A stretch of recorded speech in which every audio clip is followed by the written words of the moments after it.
Pode se assentar, meu irmão. Pode se assentar. Nós damos graças ao Senhor por tudo que Ele tem nos concedido, por todas as bênçãos que Ele nos dá, por todas as oportunidades de vivenciarmos aqui com Ele, aqui como família, aqui junto uns aos outros, esses momentos da palavra do Senhor. A gente continua olhando para essa série de mensagens, A Procura de Alegria, olhando para aquilo que a palavra do Senhor nos ensina no texto de Filipenses. E como vocês têm percebido, a gente tem caminhado em cada capítulo, em cada verso desse texto de Filipenses, para dele tirar o ensinamento, para dele tirar a palavra de Deus sobre a alegria, sobre a felicidade, sobre a satisfação, sobre a gratidão do apóstolo. Para isso, olhando para o tema que devemos considerar hoje, a ideia é de que nós não podemos perder a alegria. E por isso eu gostaria de te convidar a abrir a sua Bíblia Sagrada ou usar o seu aplicativo aí, para a gente ir lá para o texto de Filipenses. O nosso ponto central está no capítulo 3 de Filipenses, nos primeiros 11 versos do capítulo 3. Mas antes, eu queria olhar para uma outra coisa. Eu normalmente começo olhando para o começo do texto ou para o fim, como parte do processo de completar a história a partir do primeiro verso que li. Mas hoje eu queria fazer diferente. Eu queria olhar primeiramente para o meio desse texto, para aquilo que nós encontramos a partir do verso 2 até o verso 6. Mas ainda, a gente vai olhar para um passo um pouco antes disso. Mas para começar, Filipenses capítulo 3, verso 2 ao 6, diz assim a palavra do Senhor. Filipenses capítulo 3, verso 2 ao 6. Cuidado com os cães. Cuidado com esses que praticam o mal. Cuidado com a falsa circuncisão. Pois nós é que somos circuncisão. Nós que adoramos pelo Espírito de Deus, que nos gloriamos em Cristo Jesus, e que não temos nenhuma confiança alguma, que não temos confiança alguma na carne. Embora eu mesmo tivesse razões para tal confiança. Se alguém pensa que tem razões para confiança na carne, eu ainda mais, porque sou circuncidado no 8º dia de vida, pertencente ao povo Israel, a tribo de Benjamim, verdadeiro hebreu, quanto à lei fariseu, quanto ao zelo perseguidor da igreja, quanto à justiça que há na lei, irrepreensível. Veja, esse texto é interessante, esse pedaço do capítulo 3 de Filipenses é interessante, porque há algo estranho aqui. Parece que há um corte, parece que há uma mudança de narrativa.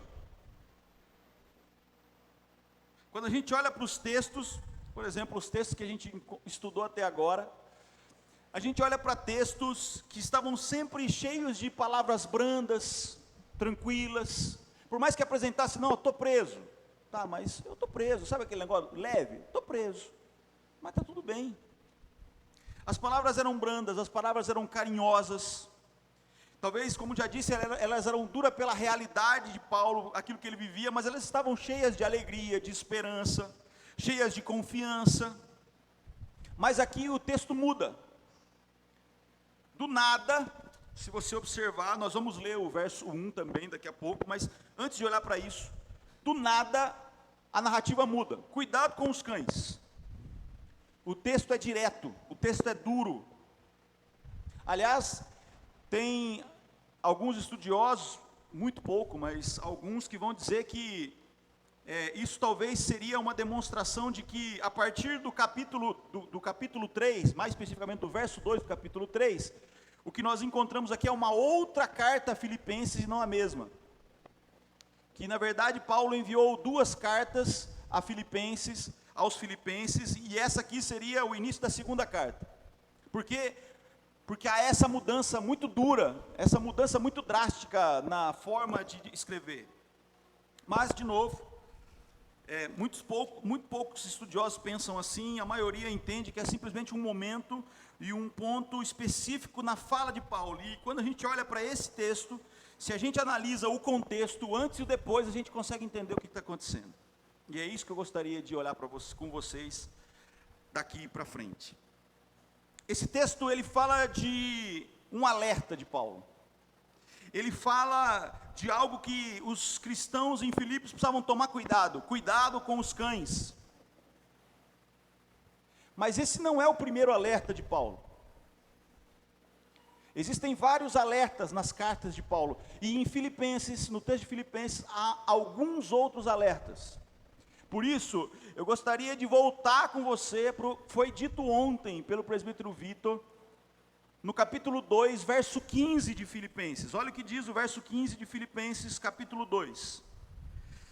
Tornem-se puros, irrepreensíveis, filhos de Deus inculpáveis, no meio de uma geração corrompida e depravada, no qual vocês brilham como estrelas no universo. Aqui é um alerta, um primeiro alerta. Aqui Paulo fala de um perigo externo. O presbítero Vitor nos ensinou ontem aqui, que quando Paulo diz ao povo que deve ficar esperto, que deve ficar atento, que deve ser um povo irrepreensível, o que Paulo estava querendo dizer a esse povo: tomem cuidado com os perigos externos, tomem cuidado com as pessoas que estão ao redor de vocês, pessoas que não professam a mesma fé, pessoas que não gostam de vocês. Tomem cuidado com os romanos aí, que querem alguma oportunidade para acusá-los. Tomem cuidado. O perigo era externo. Ele fala: olha, sejam irrepreensíveis, não deixem arestas, não deixem espaço para que vocês sejam acusados, não deixem oportunidade para isso. Estejam atentos, há sempre risco, perigo. Há sempre a realidade da prisão, há sempre a realidade dos açoites, há sempre a realidade da morte, assim como eu estou vivendo. Isso é real para vocês, a realidade da perseguição. Fiquem atentos aos perigos externos, os perigos de fora da comunidade de vocês, da comunidade cristã, de fora da igreja. Fiquem atentos, porque tem gente aí, esperto para ver se vocês falam alguma coisa que não devem. Se vocês dizem alguma coisa, principalmente contra o Império Romano, contra o imperador, para que vocês sejam castigados. Veja que isso faz todo sentido, porque se a gente lembrar, inclusive, daquilo que acontece com Jesus nos evangelhos, a fala dos fariseus, qual que é? Quando eles não conseguiram pegar a Jesus na lei religiosa, o objetivo deles era: vamos fazer com que ele caia na lei romana. Porque se ele cair na lei romana, a gente tem como acusar. Se ele cair na lei romana, ele está lascado. Você acha que eles brincam com Jesus sobre o negócio do imposto por causa de quê? E é tão impressionante que, quando Jesus responde de maneira brilhante, talvez porque ele era Jesus, simplesmente, eles não têm o que dizer e se afastam, diz o texto bíblico. Mas, se você se lembrar das acusações feitas a Jesus diante de Pôncio Pilatos, entre elas estava dito: olha, ele falou que não precisa pagar imposto aos romanos, mentindo. Paulo avisa aos filipenses: sabe o que eu estou passando? Sabe a perseguição que eu vivo? Sabe a realidade que eu enfrento agora? Isso são perigos fora da comunidade cristã, são perigos externos, fiquem atentos. É isso que diz capítulo 2, verso 15 de Filipenses. Mas aí tem uma continuidade. No capítulo 2, a partir do verso 19, Paulo fala de outra coisa. Aqui Paulo tem o objetivo de falar a Timóteo e a Epafrodito, aquele que estava levando a carta.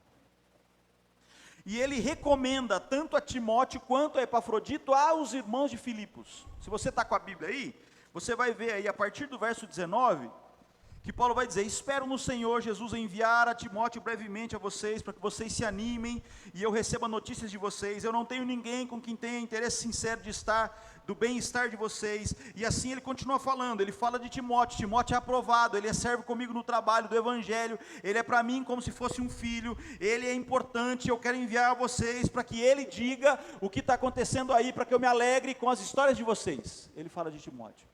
E depois, a partir do verso 25, ele vai falar de Epafrodito. Também ele manda o Epafrodito, porque Epafrodito está levando a carta, e Epafrodito é um cara importante para mim, só que tem um detalhe.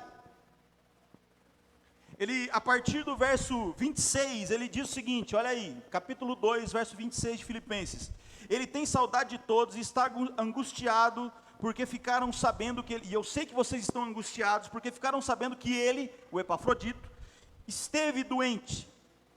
De fato, olha o que diz, vai continuar o texto, verso 27, de fato, ele ficou doente, ele quase morreu, mas Deus teve misericórdia dele, e não somente dele, mas também de mim, para que eu não tivesse tristeza sobre tristeza.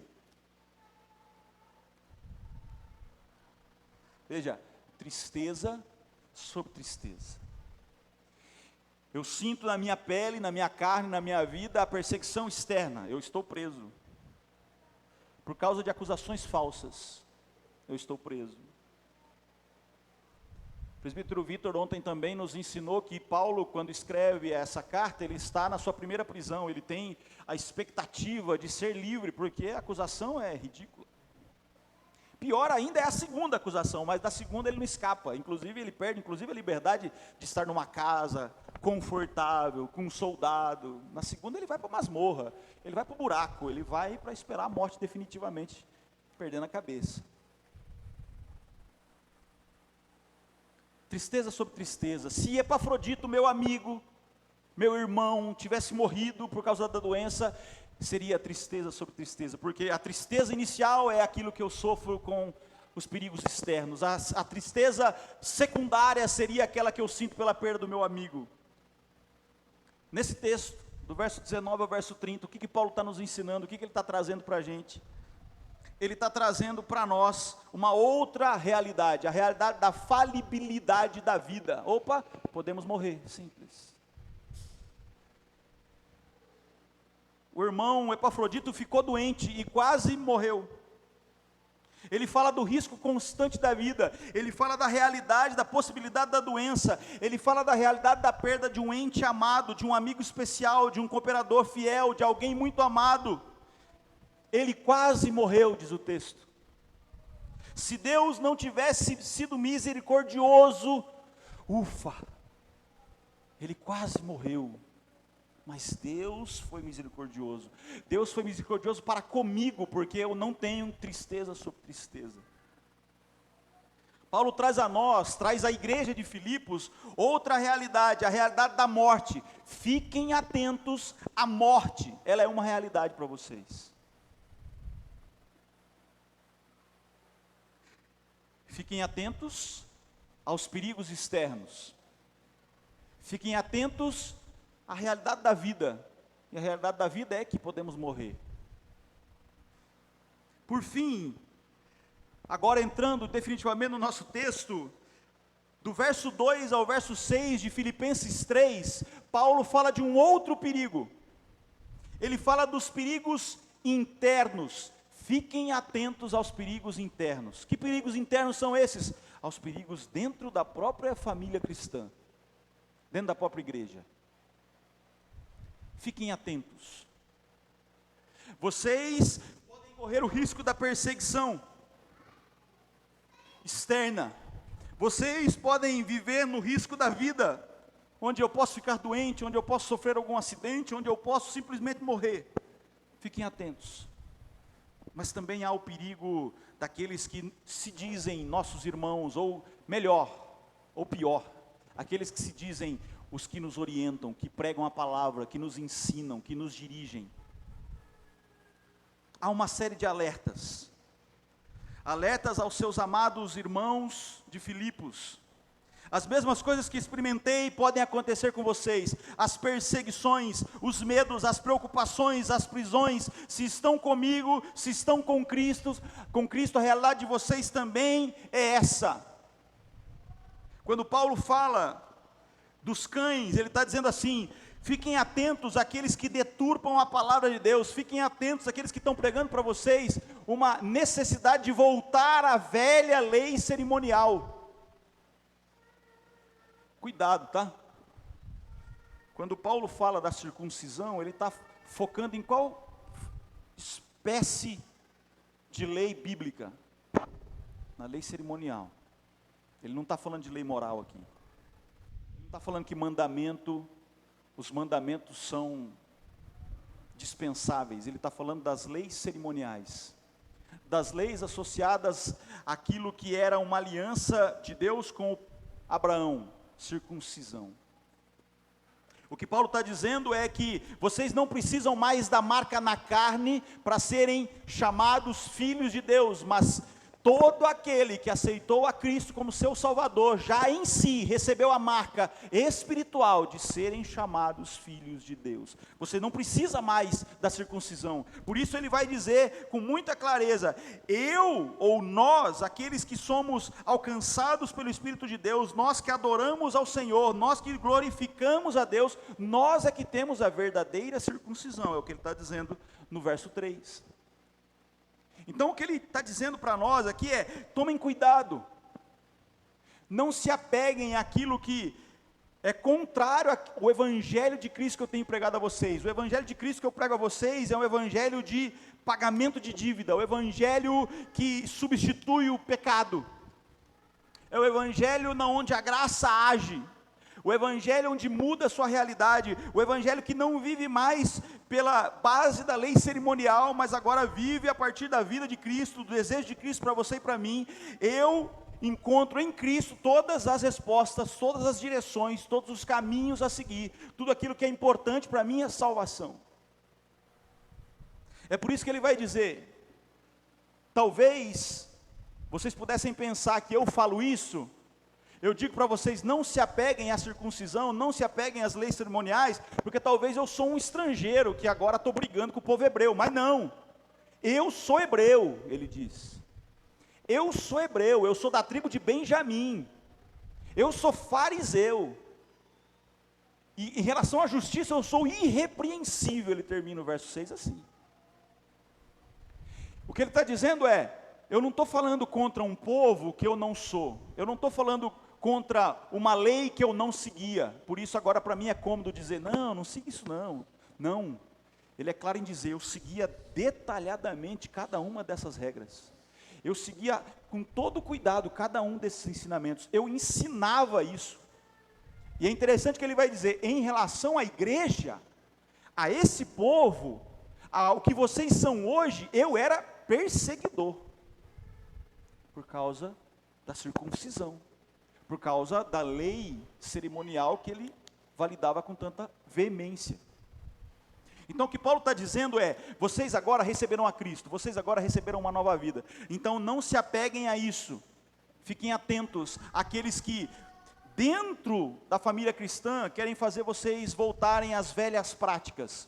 Se você se lembrar, Paulo é um daqueles que discute face a face com o próprio Pedro sobre essa questão. Pedro, se a morte de Cristo não for suficiente para nós, o que nós estamos fazendo aqui? Você não pode querer exigir que os nossos irmãos gentios, alcançados agora pelo Evangelho, se circuncisem só para parecerem judeus. Ele discute. É legal que o texto vai dizer que ele, se você vai para o original, ele brigou, só não saiu na mão, vamos dizer assim, mas ele brigou com Pedro face a face por causa disso.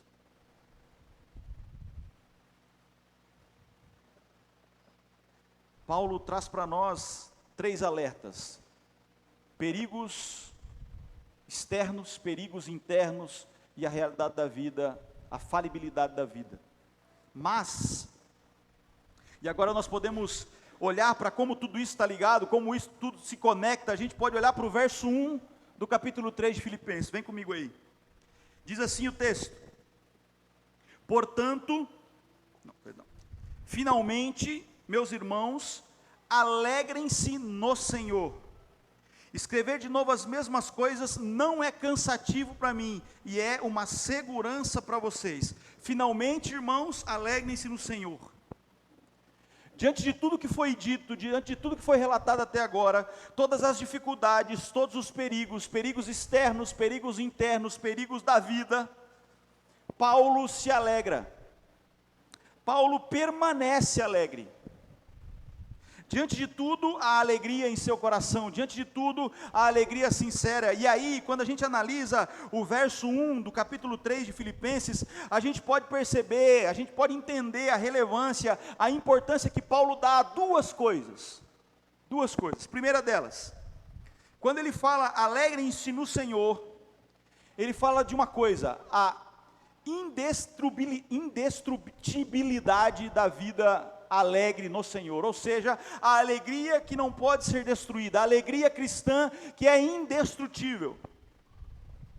Paulo, como já disse, Paulo alertava aos nossos irmãos, os irmãos de Filipos, e alerta evidentemente a nós, que existia a possibilidade que eles caíssem na mesma perseguição, até na mesma classe de morte, que eles sofressem as mesmas coisas, as mesmas ameaças. Eles estavam imersos em lutas, na disciplina da vida cristã.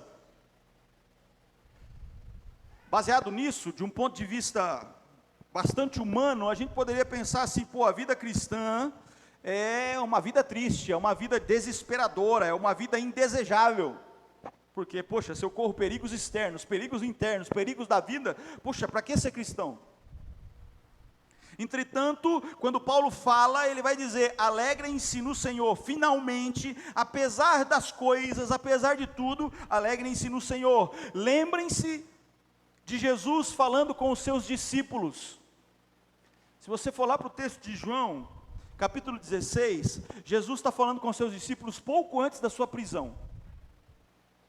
E ele vai dizer assim, olha, eu sei que o que vocês estão vivendo, ou vão viver daqui a pouco, é um momento de tristeza, porque eu me separarei de vocês, eu serei morto, e eu não estarei mais com vocês, mas isso é passageiro.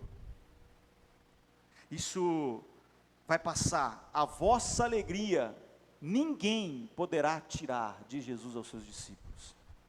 Há uma inalterabilidade na alegria cristã, há uma capacidade de não deixar com que ela seja levada pelos ventos, levada pela correnteza, e isso é verdade por quê? Porque a alegria é no Senhor. Olha o que o verso 1 vai dizer, alegrem-se no Senhor.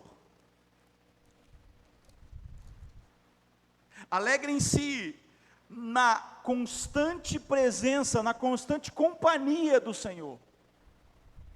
Existe um louvor aqui, bem velho, que nós talvez lembremos, mas diz assim, sempre alegre é a vida do cristão. Ó que grande regozijo lhe produz a salvação. Não conhece essa, né? Você conhece, velho? Eu achei que você era mais novo. Essa é velha. O que o texto está dizendo para a gente aqui em Filipenses, o que esses versos do cântico dizem para nós, é que a gente pode perder tudo, a gente pode perder posse, a gente pode perder amizade, a gente pode perder as pessoas queridas, mas nós jamais perderemos a Cristo. É por isso que as circunstâncias em que a igreja parecia viver, era uma circunstância impossível, uma circunstância que parecia não haver mais do que dor, mais do que mal-estar, mais do que tristeza, mas é nessa realidade onde parece que só há dor, que a tristeza perdura, que a alegria perdura, que a alegria permanece, porque todas as ameaças, todos os temores, todos os desconfortos da vida, não nos podem separar do amor de Deus, não nos podem separar de Cristo Jesus, o nosso Senhor, é isso que lemos em Romanos 8, para você ver isso do ponto de vista mais histórico, tem um cara chamado John Nelson. John Nelson era uma pessoa que andava junto com o John Wesley.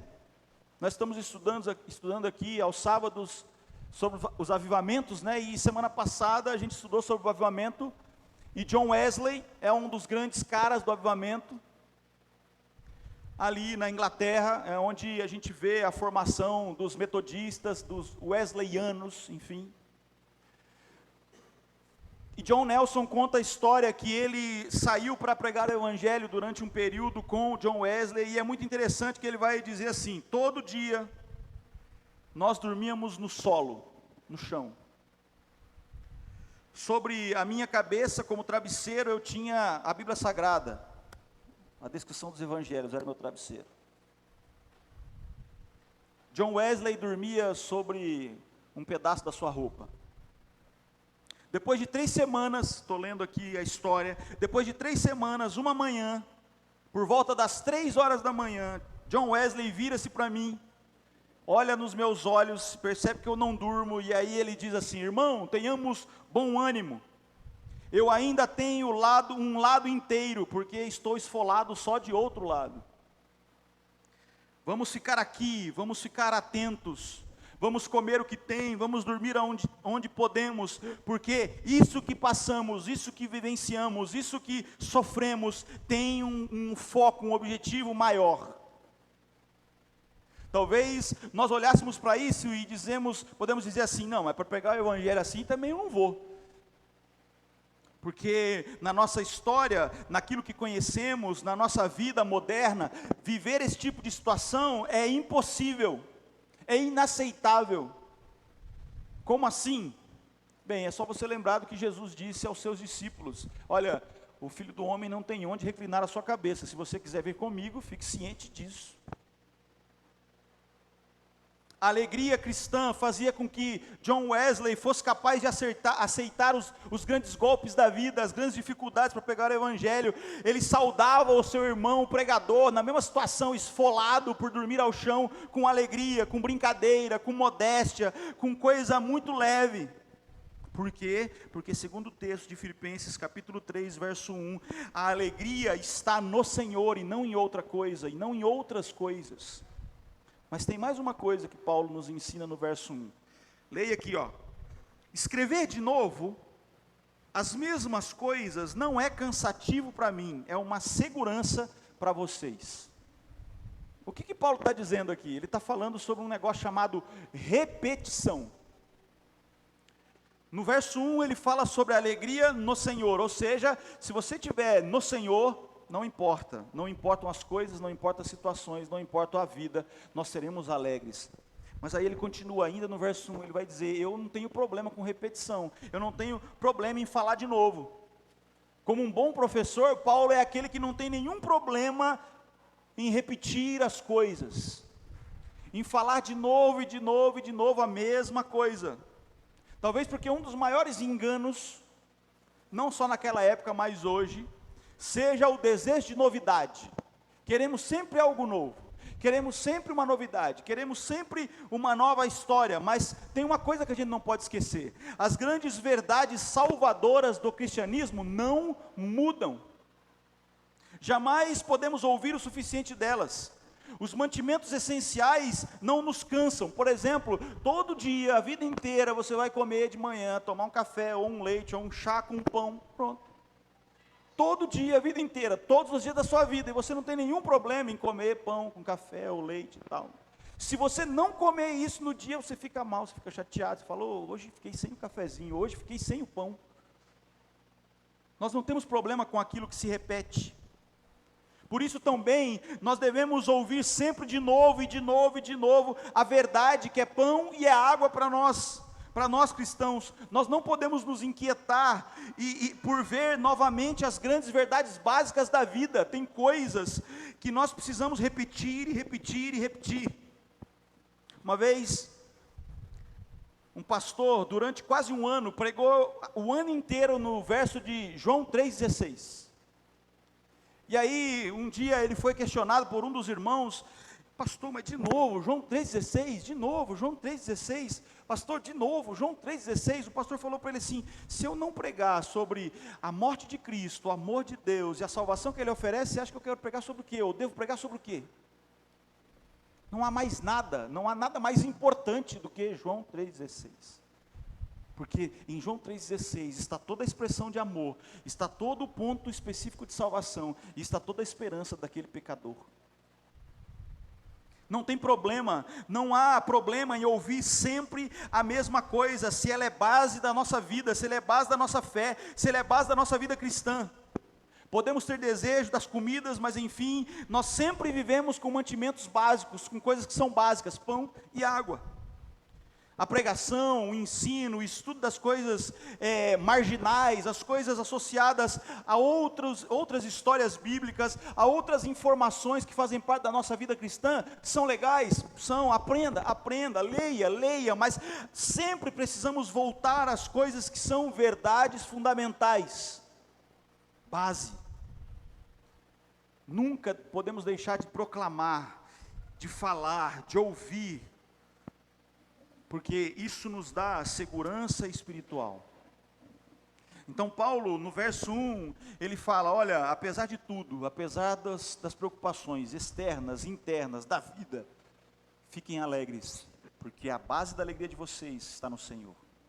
Ainda, eu vou sempre falar das verdades fundamentais da fé, porque eu não tenho problema em repetir isso, porque isso eu sei que é vida para vocês, porque isso eu sei que é salvação para vocês. Por isso, eu humildemente repito a palavra de Paulo aqui, a essa igreja, a família IAPVH, a você que talvez acompanha nas redes sociais, talvez você vai perceber que muitas vezes nós falamos a mesma coisa de novo, e nós não temos nenhum problema em repetição, porque aquilo que é base fundamental da fé, não pode jamais ser esquecido, não pode jamais deixar de ser falado. E esse ano ouvirão muito mais aquilo que já conhecem, porque é importante para nós. Até aqui vocês estão me acompanhando, o que nós temos no capítulo 3 de Filipenses? Então vamos fechar. Realidade dura, complexa, perigos de vida, perigos externos, perigos internos, mas diante de tudo isso, alegria persistente. Mas ainda nos falta olhar para outros versos, do verso 7 ao verso 11 do capítulo 3, eu quero que você venha comigo.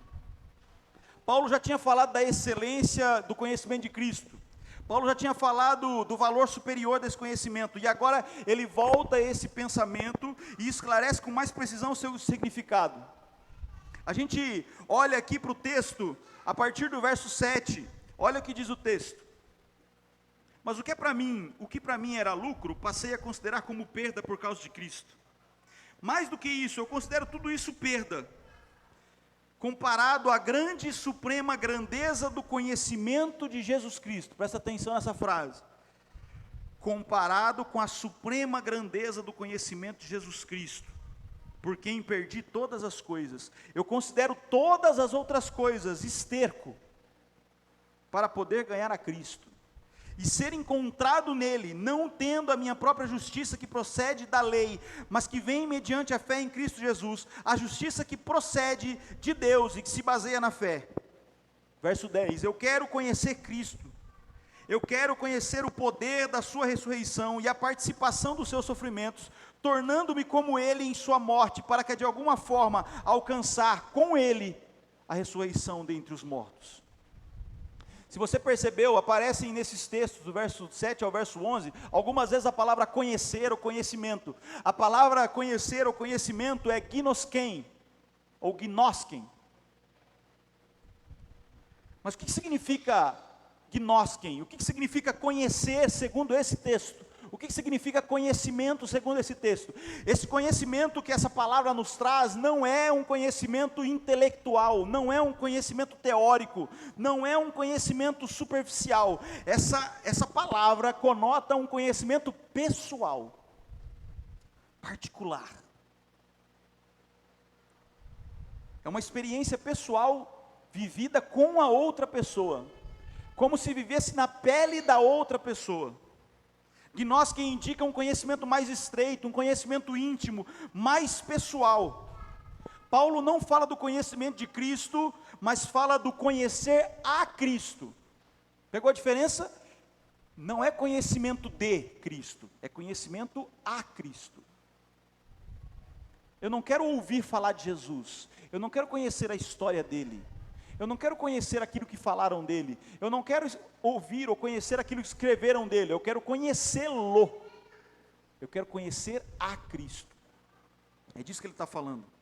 O conhecimento aqui não tem por objeto algum fato, alguma teoria, alguma teologia, é o conhecimento de uma pessoa. Conhecer a Cristo, segundo Paulo, significa algumas coisas muito importantes. Olha o que diz o verso 7. Mas para mim era lucro e passei a considerar como perda por causa de Cristo. Mais do que isso, considero tudo perda comparado à suprema grandeza do conhecimento de Cristo. Conhecer a Cristo lhe dá segurança, conhecer a Cristo lhe dá alegria, conhecer a Cristo, no contexto que explicamos agora, para Ele é restaurador, para Ele significa assim, cara, não importam as outras coisas, eu entrego tudo isso por causa de Cristo, pelo fato de conhecer a Cristo. Mas ele dá um passo mais, verso 10 e verso 11.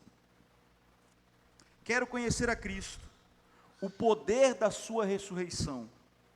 Eu quero participar em seus sofrimentos, tornando-me como ele em sua morte, para que de alguma forma alcance com ele a ressurreição dentre os mortos. Ele quer conhecer alguma coisa a mais, ele quer conhecer o poder da ressurreição em Cristo. Ele quer conhecer um poder que é um poder dinâmico, um poder vivo, que opera na vida de todo cristão. A ressurreição de Cristo aqui não é qualquer coisa. A ressurreição de Cristo é a garantia de que na vida, na morte, mais além da morte, Cristo ressuscitado estará sempre conosco.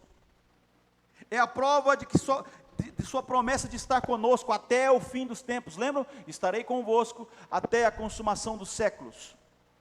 A ressurreição de Cristo é garantia de que esta vida é digna de ser vivida. E de que para Deus o corpo físico tem importância, tem relevância. O corpo físico é sagrado, vocês são templo do Espírito Santo, vivam como tais. Viver o poder da ressurreição de Cristo é entender que a morte não é o fim, e que nada, nem na vida e nem na morte, poderá nos separar de Cristo. Há ainda uma coisa aqui, mesmo que o cristão sofra, mesmo que o cristão tenha que levar a sua cruz, quando ele o faz, ele participa dos sofrimentos de Cristo, é isso que diz o verso 10. Ele participa da sua experiência, ele participa daquilo que ele vive, ele sofre pela fé, e ele não sofre pela fé com tristeza, mas ele sofre entendendo que isso é um privilégio, isso é motivo de alegria. Dessa maneira nós participamos da mesma obra de Cristo. Mas tem ainda mais uma coisa. Conhecer a Cristo é identificar-se tanto com Ele, mas tanto com Ele, que acabamos de participar da sua própria experiência. Eu quero ser como Ele. Olha o que diz o texto: tornando-me como Ele. Comportar-se como Ele se comportou, morrer a morte de cruz como Ele viveu, viver a sua experiência de dor, e finalmente viver a vida que Ele vive para sempre, porque aqueles que enfrentam, aqueles que vivem, aqueles que conhecem, aqueles que o tornam-se como Ele, aqueles que participam da morte, também alcançarão nele a ressurreição dentre os mortos, é que está dizendo o texto. Conhecer a Cristo não é ser perito em algum conhecimento teórico, já falei, não é ser perito em algum conhecimento teológico, é ter a sua experiência, é conhecê-lo de maneira tão profunda, de maneira tão especial, de maneira tão real, que no final estaremos unidos com Ele. Estaremos unidos com aqueles que amamos, estaremos unidos com aqueles participantes da fé cristã, estaremos unidos com aqueles que participaram também da sua morte, para participarem também da sua ressurreição. É isso que o texto está nos ensinando.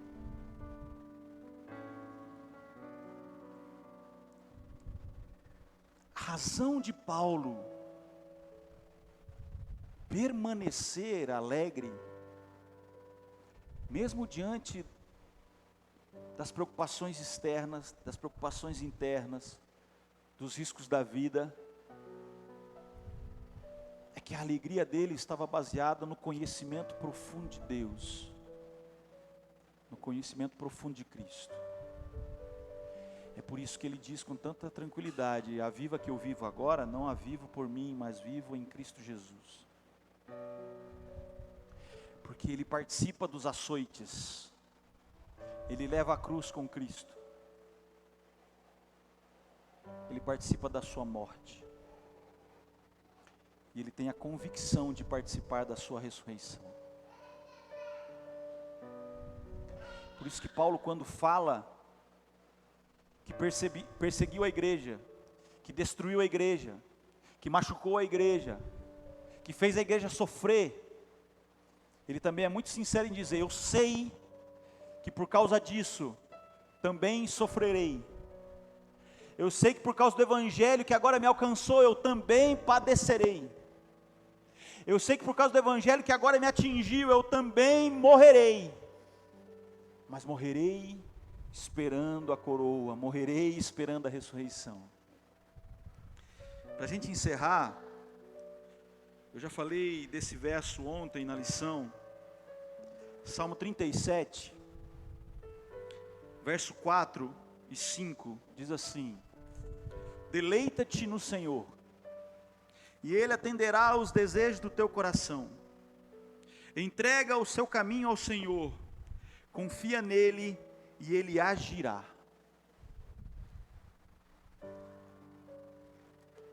Deleita-te, agrada-te, em algumas versões, no Senhor.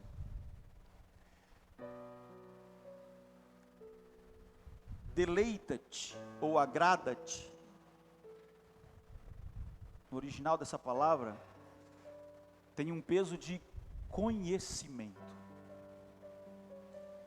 Que peso de conhecimento? O mesmo que a gente acabou de falar em Filipenses 3. Conheçam-me, não teoricamente, não teologicamente, mas me conheçam de verdade, é Deus falando. Deleita-te em mim. Mas o verso 5 vai dizer: entrega e confia. E aqui eu quero dar foco na palavra entrega. Entrega no original hebraico não é isso aqui, entreguei. A palavra entrega no original hebraico não é isso aqui. Tem sentido de role. Para você entender, no original hebraico, o entrega significa você pegar uma pedra muito pesada que está nas suas costas e você rolar em direção a alguém que pode segurar essa pedra.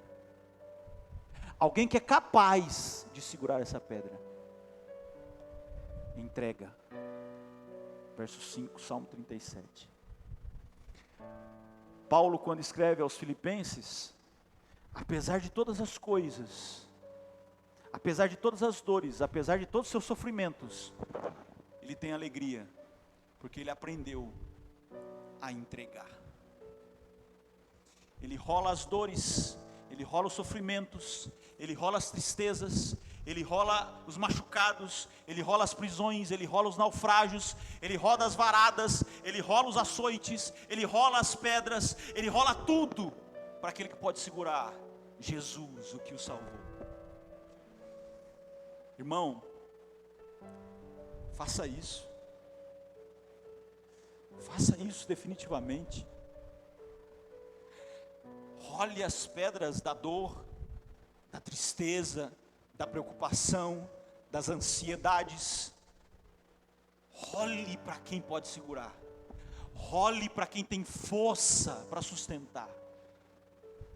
Porque apesar das coisas, quando você fizer isso, você terá uma alegria insistente, persistente, contínua em Cristo Jesus. Pai Santo, muitas vezes a carga é pesada demais, dói demais, cansa demais, machuca demais. Mas o que a gente aprende no que o Senhor, o Teu Espírito Santo fala através de Paulo, é que a gente precisa continuar alegre, constantemente alegre, porque a gente sabe quem a gente serve, a gente conhece a Ti, e a gente sabe para quem entrega as coisas. Nos faça aceitar a Tua palavra, Senhor, e nos faça aceitar a Tua proposta de entrega, nos faça aceitar a Tua proposta de deixar o fardo, o peso diante de Ti. Que isso saia das nossas costas, Senhor. Não porque a gente quer viver uma vida fácil, mas porque a gente talvez não aguenta mais. Mas a gente sabe que nas Tuas mãos as nossas dores, as nossas tristezas, as nossas preocupações, as nossas ansiedades serão transformadas em alegria, Senhor. Por isso nós te pedimos em nome de Jesus, sedimenta essa palavra em nossos corações, sedimenta essa palavra em nossas mentes, e que a gente entregue a Ti tudo que a gente precisa entregar em nome de Jesus, em nome de Jesus. Nós vamos orar ainda, irmãos. Se há coisa a jogar, se há coisa a rolar, prostre-se diante do Senhor e faça isso. Coloque-se de joelho diante dEle e faça isso. E se você quiser, se você precisar de uma ajuda, e a ajuda é a oração, é a intercessão, é o 2 ou 3 reunidos em meu nome, se você quiser a gente ora junto aqui com você, com imposição de mãos. Mas se você simplesmente quer fazer isso aí, no seu lugar, dobre o seu joelho e ore ao Senhor. Estarei aqui à frente, os pastores estão prontos a orar por você se você precisar. Joelhos dobrados, vamos orar.